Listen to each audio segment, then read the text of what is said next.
ஒரு காலத்தில் ஒரு அரசன் செழித்து வளமான ஒரு நாட்டை ஆட்சி செய்து வந்தான். ஒரு நாள் அவன் தனது நாட்டின் தூர பகுதிகளுக்கு பயணம் செய்தான். அந்த பயணத்திலிருந்து அரண்மனைக்கு திரும்பிய போது அவன் கால்கள் வலித்தன. இது அவன் முதல் நீண்ட பயணம். அவன் சென்ற பாதைகள் மிகவும் கற்களும் முரட்டுத்தனமானவையாகவும் இருந்தன.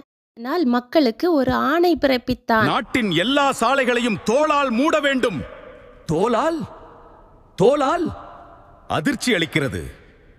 இதற்கு ஆயிரக்கணக்கான மாடுகளின் தோல்கள் தேவைப்படும். மேலும் மிகுந்த செலவும் ஆகும். இவ்வளவு தேவையற்ற செலவை ஏன் செய்ய வேண்டும் என்று கேட்டார் அமைச்சர்.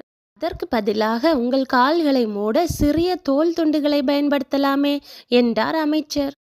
அப்படித்தான் செருப்பு உருவானது. கதையின் கருத்து: இந்த உலகத்தை மகிழ்ச்சியாக வாழ்வதற்கான இடமாக மாற்ற வேண்டும் என்றால் உலகத்தை மாற்ற முயற்சிப்பதை விட முதலில் நம்மையே மாற்றிக்கொள்ள வேண்டும். இந்த கதைகள் பிடித்திருந்தால் சப்ஸ்கிரைப் பண்ணுங்க, லைக் பண்ணுங்க.